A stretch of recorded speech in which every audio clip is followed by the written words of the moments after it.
আজকে আমি শুরু করব যে টপিকসটা নিয়ে, সেই টপিকসটা 5, 6, 7, 8, 9, 10 এবং সমস্ত কম্পিটিশন পরীক্ষায় এটা কাজে লাগবে। এটা ক্লাস 3-রেও এখন এসে গেছে, 3-4-তেও এসে গেছে। ত্রিভুজ সম্পর্কে আমরা কিছুটা জানবো, সামান্তরিক সম্বন্ধে আমরা কিছুটা জানবো। এই দুটো টপিকস আমাদের জানতে হবে, কারণ যে কোনো কম্পিটিশন পরীক্ষায় সমস্ত কিছু খুঁটিয়ে খুঁটিয়ে খুঁটিয়ে খুঁটিয়ে শিখতে হবে। এইগুলো ভালো করে শিখতে পারলে তাহলে আমাদের কোনো কম্পিটিশন পরীক্ষায় আমাদের কোনো আর অসুবিধা হবে না। সেই কারণেই আমাদের নিখুঁতভাবে শেখার দরকার আছে। যারা আজ পর্যন্ত ধরো আর্টসে পড়ছো, ভাবছো যে অঙ্ক আমাদের পক্ষে খুবই কষ্টকর, তাদের জন্যই বলছি, তোমরা একদম টেনশন করবে না। আস্তে আস্তে ধরে ধরে ধরে ধরে প্র্যাকটিস করো। আমি আস্তে আস্তে ধরে ধরে ধরেই ভিডিওগুলো তৈরি করছি। এগুলো সব ইউটিউবে দিয়ে দিচ্ছি, Gopal Bera world of math and GI, এটা দেখলে পেয়ে যাবে। এবং ফেসবুকে আছে, তোমরা যেখানেই দেখো সেখান থেকেই তোমরা আস্তে আস্তে আস্তে আস্তে বোঝার চেষ্টা করবে। তাহলে দেখবে আমি যদি 5টা প্রবলেম বলি, তার মধ্যে যদি 2টো প্রবলেম আজকে শিখতে পারো, ধীরে ধীরে ধীরে ধীরে করতে করতে আস্তে আস্তে সব শিখে যাবে। সেই জন্য সবাইকে, সমস্ত ছাত্রছাত্রীদেরকে এবং আমার এই প্রোগ্রাম যারা দেখছেন সিনিয়ররা, তাদেরকে নমস্কার জানাই এবং সমস্ত ছাত্রছাত্রীদেরকে আন্তরিক প্রীতি, শুভেচ্ছা, ভালোবাসা জানিয়ে আজকে শুরু করছি। প্রথমে ত্রিভুজ সম্বন্ধে। ত্রিভুজটা আমরা জানি, তিনটি সরলরেখা দ্বারা সীমাবদ্ধ সমতলিক ক্ষেত্রকে আমরা ত্রিভুজ বলি। ত্রিভুজ বলি কি, তিনটি বাহু দ্বারা বলতে পারি, বা তিনটি সরল রেখাংশ দ্বারা সীমাবদ্ধ সমতলিক ক্ষেত্রকে আমরা ত্রিভুজ বলি। এই ত্রিভুজের নাম আমরা একটা দিয়ে দিই, আমরা নাম দিয়ে দিই এ বি সি নাম দিই। এখানে এবিসি নাম না দিয়ে আমরা যে কোনো একটা নাম দিয়ে দিতে পারি। কারোর নাম হচ্ছে ধরো গৌতম, GOU, গৌতম, TAM, এরকম নাম দেওয়া আছে। এইবার এই নাম GOU, GOU সব বড় অক্ষরের নামগুলো, ক্যাপিটাল অক্ষরের নামটা দিয়ে দিতে হবে। যে যার নাম, যার যেমন নাম, সেভাবে নামগুলো দিয়ে যদি ত্রিভুজের নাম বা চতুর্ভুজ বা সামান্তরিকের নাম দেওয়া যায়, তাহলে এই জ্যামিতি সম্পর্কে ধারণাটা খুব সুন্দর হয়। তাহলে এক্ষেত্রে আমি যদি এবিসি ত্রিভুজের নাম দেই, তাহলে এবিসি 3টে বাহু দেওয়া আছে। একটা বাহুর নাম এবি বাহু, আর একটা বিসি, আর একটা এসি বাহু। এই 3টে বাহু দ্বারা সীমাবদ্ধ সমতলিক ক্ষেত্রকে আমরা ত্রিভুজ বলি। এখানে নামটা কি দিলাম? এখানে গৌতমের GOU দিলাম। তাহলে GOU, এই 3টে নাম দিয়ে দিলাম। তাহলে GOU এভাবে লিখতে পারি, GOU একটি ত্রিভুজ। বা এখানে আমরা বলতে পারি যে ABC একটা ত্রিভুজ। এই ত্রিভুজের 3টে বাহু আছে, একটা বাহু AB, আরেকটা বাহু BC, আরেকটা বাহু AC বা CA। AB, BC আর একটা হচ্ছে CA, AB, BC, CA। এখানে যদি নাম দেই, কিভাবে বলবো? GO, প্রথম বাহুটা বলবো GO, তারপরে বলবো OU, তারপরে বলবো UG, এই 3টে বাহু বললাম। এরপরে এখানে 3টে বাহু আছে, 3টে কোণ আছে। 3টে কোণ, এই একটা কোণ আছে, এই একটা কোণ আছে, এই একটা কোণ আছে। এই কোণগুলোর নাম কি কি বলবো? আমরা যদি এই কোণটার নাম বলি, এই যে কোণ একটা নাম যদি আমরা এরকম বলি ABC, এই বি এখানটায় কোণ মানে এটা মাঝখানে থাকবে, ABC এভাবেই বলবো। তাহলে এই কোণটা, এই ত্রিভুজের 3টে কোণের নাম কি কি হবে? ABC কোণ। কি কোণ হবে? ABC কোণ। এই কোণটার নামটা কি হবে? এখান থেকে নিয়ে যাও BCA কোণ, BCA কোণ হবে। এই কোণের নামটা কি হবে? CAB কোণ। এখান থেকে কি বলতে পারি? BAC কোণ, CAB কোণ, CAB কোণ হবে। তাহলে 3টে বাহু বললাম, 3টে বাহু, একটা বাহু AB, আরেকটা বাহু BC, আরেকটা বাহু AC। 3টে কোণ বললাম, এই কোণটা প্রথম থেকে বললাম ABC 1 নম্বর। তারপরে এই কোণটা যখন বলবো, হয় এখান থেকে শুরু করবো, না এখান থেকে শুরু করবো, BCA অথবা বলবো CAB। 3টে কোণ হয়ে গেল। আর 3টে শীর্ষবিন্দু, A একটা শীর্ষবিন্দু, এইখানে B একটা শীর্ষবিন্দু, C একটা শীর্ষবিন্দু। তাহলে 3টে বাহু আছে, 3টে কোণ আছে, 3টে শীর্ষবিন্দু আছে। তাহলে আমরা ত্রিভুজ সম্পর্কে এটা জেনে গেলাম। তাহলে ত্রিভুজের তিনটে কোণের সমষ্টি, এই তিনটে কোণ চাঁদার সাথে আমরা মানগুলো মেপে নিতে পারি। তিনটে কোণ কি সমান হবে? যে কোনো ত্রিভুজের তিনটে কোণ সমান হবে, শুধুমাত্র সমবাহু ত্রিভুজের ক্ষেত্রেই তিনটে কোণ সমান হবে, আর অন্য ক্ষেত্রে ত্রিভুজের তিনটে কোণ সমান হবে না। তিনটে কোণের যোগফল কিন্তু সবসময় 180 ডিগ্রি হবে, 179 হবে না, 181 হবে না। তাহলে কত ডিগ্রি হবে? যে কোনো ত্রিভুজের তিন কোণের সমষ্টি সবসময় 180 ডিগ্রি হবে। তাহলে এই ত্রিভুজের আমরা জানলাম কি কি জানলাম? তিনটে বাহু আছে, তিনটে কোণ আছে, তিনটে শীর্ষবিন্দু আছে। এই তিনটে শীর্ষবিন্দু আছে, ABC নামটা দিয়ে দিলে ABC, A, B, C তিনটি শীর্ষবিন্দু আছে, আর তিনটি কোণের যোগফল সবসময় হবে 180 ডিগ্রি। এটা আমরা জানলাম। ত্রিভুজ সম্বন্ধে এইটুকু আমাদের ধারণা রইল।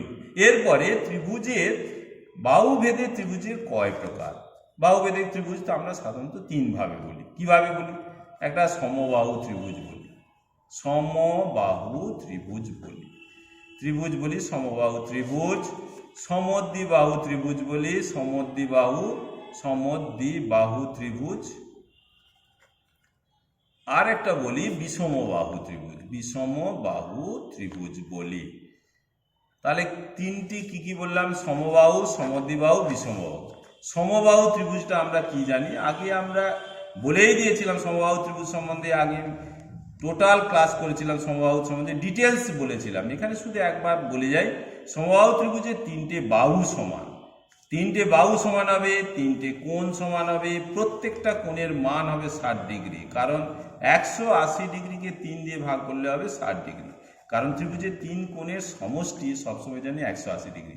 তা 3 দিয়ে তিনটে কোণ যেহেতু সমান, 3 দিয়ে ভাগ করে দাও, 60 ডিগ্রি হবে। তাহলে সমবাহু ত্রিভুজের প্রত্যেকটা বাহু সমান, যদি এ ধরি, প্রত্যেকটা কোণ সমান এবং প্রত্যেকটা কোণের মান হবে 60 ডিগ্রি। এটা সমবাহু ত্রিভুজ সম্বন্ধে আমরা জেনে গেলাম। এবার সমদ্বিবাহু ত্রিভুজ সম্বন্ধে কি বলবো? সমদ্বিবাহু ত্রিভুজের যে ত্রিভুজের দুটো বাহু সমান হলেই আমরা সমদ্বিবাহু ত্রিভুজ বলবো। দুটো বাহু সমান হলে এখানে আমরা সমদ্বিবাহু ত্রিভুজ বলবো। এবং সমদ্বিবাহু ত্রিভুজের আরেকটা জানতে হবে যে এই বাহুর বিপরীত কোণটা, এই কোণটা, আর এই বাহুর বিপরীত কোণ, এই কোণটা, এই দুটো কোণ সবসময় সমান হবে।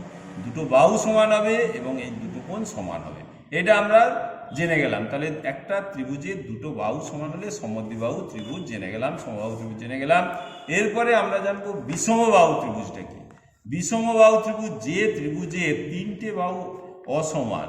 এই একটা ত্রিভুজ ABC, একটা ত্রিভুজ নাম দিলাম এর AB, BC, CA, তিনটে বাহু কারোর সঙ্গে কারো মিল নেই। একটা বাহু ধরো 3 সেন্টিমিটার, একটা ধরো 4 সেন্টিমিটার, একটা ধরো 5 সেন্টিমিটার, 3, 4, 5 সেন্টিমিটার। তাহলে তিনটে বাহু অসমান। তাহলে এই ত্রিভুজের তিনটে বাহু অসমান হবে এবং তিনটে কোণও অসমান হবে। তিনটে বাহু অসমান হলে তিনটে কোণ অসমান হবে। এই ত্রিভুজটাকে বলবো আমরা বিষমবাহু ত্রিভুজ। তাহলে সমবাহু ত্রিভুজ, সমদ্বিবাহু ত্রিভুজ, বিষমবাহু ত্রিভুজ। সমবাহু ত্রিভুজ বললাম, সমদ্বিবাহু ত্রিভুজ বললাম, বিষমবাহু ত্রিভুজ বললাম। সমবাহু ত্রিভুজের তিনটে বাহু সমান, তিনটে কোণ সমান, প্রতিটা কোণের মান 60 ডিগ্রি, এইটুকু জেনে গেলাম। সমদ্বিবাহু ত্রিভুজের দুটি বাহু সমান, দুটি কোণ সমান। দুটো বাহু সমান হলে যে বাহুটা সমান তার বিপরীত কোণের সঙ্গে এই বাহুর বিপরীত কোণ সমান হবে। তাহলে এটা আমরা সমদ্বিবাহু ত্রিভুজ শিখে গেলাম। বিষমবাহু ত্রিভুজের তিনটে বাহু অসমান হবে এবং তিনটে কোণও অসমান হবে। এই ত্রিভুজটাকে বলবো বিষমবাহু ত্রিভুজ। তাহলে এটা বাহুভেদে আমরা বলে দিলাম। এরপরে বিষমবাহু ত্রিভুজের পরে আমরা এরপরে কোণভেদে ত্রিভুজ 3 রকম বলে দিতে পারি। কি কি? আমরা কি কি জানি? আমরা জানি সূক্ষ্মকোণী ত্রিভুজ, সূক্ষ্মকোণী ত্রিভুজ কাকে বলে?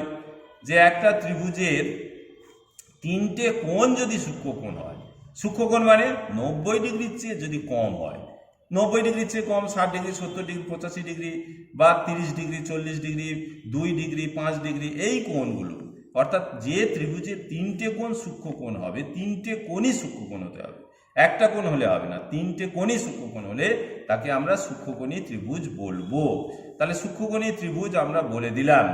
সমবাহু ত্রিভুজ কিন্তু সূক্ষ্মকোণী ত্রিভুজ, কারণ তার তিনটে কোণই 60 ডিগ্রি, অর্থাৎ তিনটে কোণই সূক্ষ্মকোণ, সেটাও একটা সূক্ষ্মকোণী ত্রিভুজ।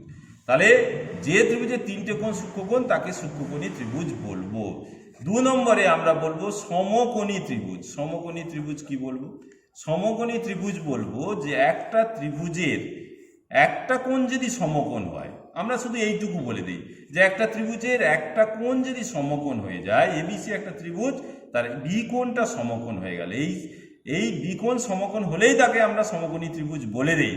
এখানে প্রশ্ন পড়ে যে সমকোণী ত্রিভুজের এই সমকোণ বাদ দিয়ে যে আর দুটো কোণ আছে, সেই দুটো কোণ কি হবে? সেই দুটো কোণ অতি অবশ্যই সূক্ষ্মকোণ হবে।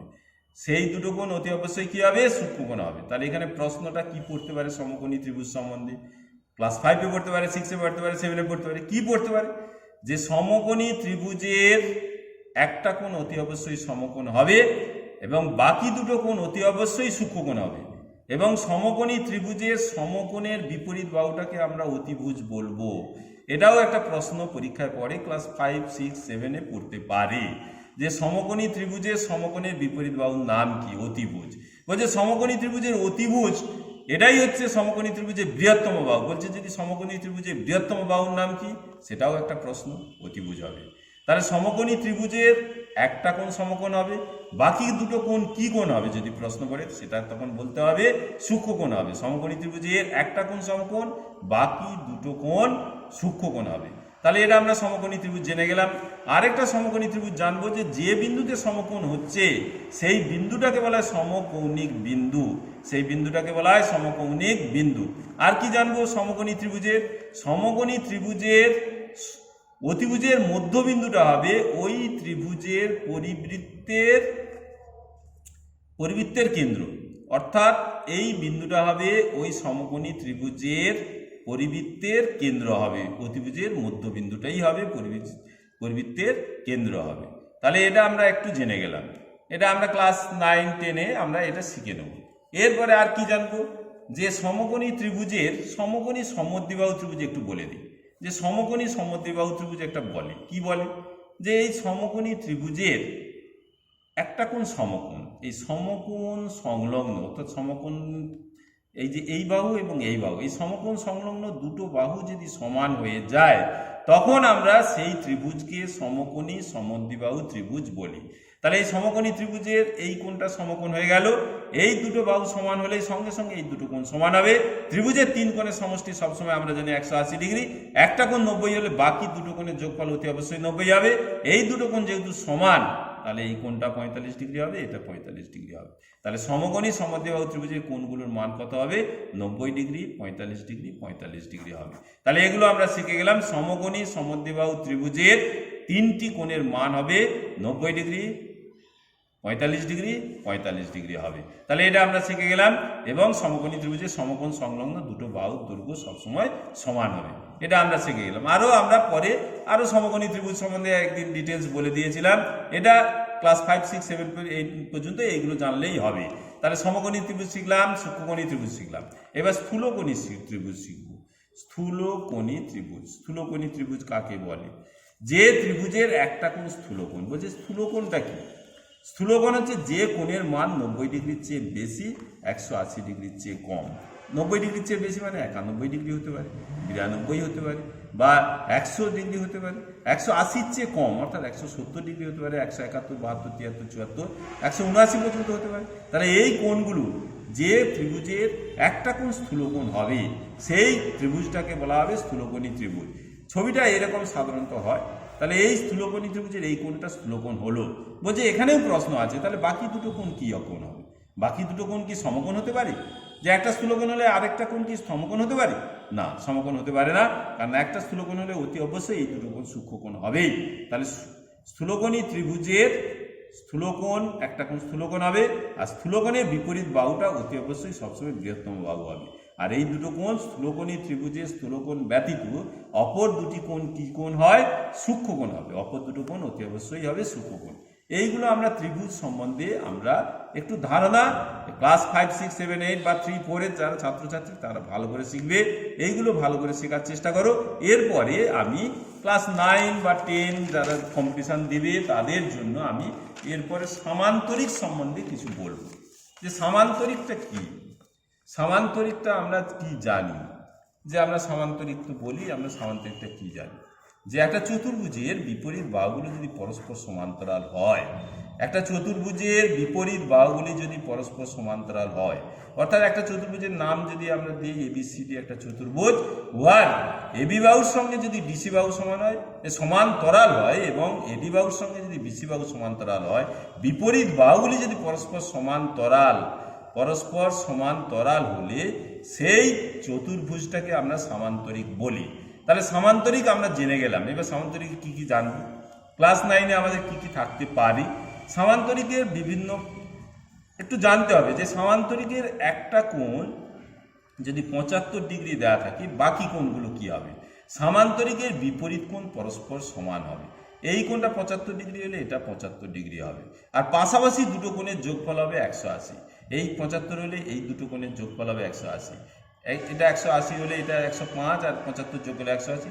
এই কোণটা 105 ডিগ্রি হলে এর বিপরীত কোণ এটা সমান হবে, এটা হবে 105 ডিগ্রি। বলছে কেন হবে, এখানে একটা প্রশ্ন হচ্ছে কেন হবে। বলছে সামান্তরিকের বিপরীত কোণটা সমান, কিন্তু পাশাপাশি দুটো কোণের যোগফল কেন 180 হবে। এখানে একটা প্রশ্ন আছে যে দুটো সমান্তরাল সরলরেখাকে অপর একটা সরলরেখা যদি ছেদ করে, তাকে আমরা ছেদক বা ভেদক বলি। এই ভেদকের একই পাশে অবস্থিত দুটি অন্তঃকোণের যোগফল সবসময় হবে 180 ডিগ্রি। ভেদক দুটো সমান্তরাল সরলরেখাকে যে সরলরেখা ছেদ করবে সেই সরলরেখাটাকে বলা হয় ছেদক বা ভেদক। ভেদকের একই পাশে অবস্থিত দুটি অন্তঃকোণের যোগফল সবসময় হবে 180 ডিগ্রি। তাহলে এখানে এটার সঙ্গে এটা সমান্তরাল, এটা ভেদক, এই ভেদকের একই পাশে অবস্থিত দুটো অন্তঃকোণের যোগফল 180 ডিগ্রি হবে। এটা 75 হলে এটা 105 যোগ করলে 180 হবে, আর সামান্তরিকের বিপরীত কোণগুলো পরস্পর সমান হবে। এটা আমরা জেনে গেলাম। আর কি জানবো, সামান্তরিকের এইটুকু কি জানবো, আরও জানবো কি জানবো, যে সামান্তরিক যে একটা চতুর্ভুজের বিপরীত বাহুগুলো যদি সমান হয়ে যায়, সেই চতুর্ভুজটাকে আমরা একটা সামান্তরিক বলি। এটা উপপাদ্য আছে যে একটা চতুর্ভুজ এবিসিডি একটা চতুর্ভুজ দেওয়া আছে, এই চতুর্ভুজের বিপরীত বাহুগুলো যদি সমান হয়ে যায়, তখন আমরা সেই চতুর্ভুজটাকে সামান্তরিক বলি। আর কিভাবে বলবো, যে একটা চতুর্ভুজের বিপরীত বাহুগুলো পরস্পর সমান হলে সেই চতুর্ভুজকে আমরা সামান্তরিক বলি। এরপরে যে বিপরীত বাহুগুলো সমান হলে সামান্তরিক বলি, তাহলে বিপরীত কোণগুলো সমান হলে কি বলবো। বিপরীত কোণ যদিও সমান হয়, তখনও তাকে বলবো সেটাও একটা সামান্তরিক হবে, আমরা প্রমাণ করে দেবো। পরপর আমরা স্টেপ বাই স্টেপ এক একদিন আমরা এক একটা উপপাদ্য প্রমাণ করে যাব। আজকে আমি এইগুলো সামান্তরিক সম্বন্ধে কি জানি সেটা জানার চেষ্টা করি। যে এই যে এবিসিডি একটা সামান্তরিক বললাম, এই সামান্তরিকের বা সামান্তরিকের চতুর্ভুজ বললাম যে এ কোণের সঙ্গে সি কোণ এবং বি কোণের সঙ্গে ডি কোণ সমান, এ কোণ সমান সি কোণ এবং বি কোণ সমান ডি কোণ, এই বি কোণের সঙ্গে ডি কোণ সমান, এ কোণ সমান সি কোণ সমান। তাহলে এই চতুর্ভুজটা অতি অবশ্যই সামান্তরিক হবে, এটা আমরা প্রমাণ করে দেবো। এখন আর কি জানবো আমরা সামান্তরিক সম্বন্ধে, যে একটা চতুর্ভুজের কর্ণ দুটো যদি পরস্পরকে সমদ্বিখণ্ডিত করে, একটা চতুর্ভুজের কর্ণ দুটি যদি পরস্পরকে সমদ্বিখণ্ডিত করে, তাহলে সেই চতুর্ভুজ, ধরো এবিসিডি একটা চতুর্ভুজ দেওয়া আছে, উহার এসি এবং বিডি কর্ণ দুটি পরস্পরকে ও বিন্দুতে সমদ্বিখণ্ডিত করিয়াছে। অর্থাৎ এওর সঙ্গে ওসি সমান দেওয়া আছে, এও সমান ওসি দেওয়া আছে, এবং বিও সমান ওডি দেওয়া আছে, এটার সঙ্গে এটা সমান দেওয়া আছে, এটার সঙ্গে এটা সমান দেওয়া আছে। এ বি সি ডি একটা চতুর্ভুজ, উহার এসি এবং বিডি কর্ণ দুটি পরস্পরকে ও বিন্দুতে সমদ্বিখণ্ডিত করিয়াছে। অর্থাৎ এ ও সমান ওসি এবং বিও সমান ওডি দেওয়া আছে। এটাকেও আমরা প্রমাণ করে দেবো যে এবিসিডি একটা সামান্তরিক।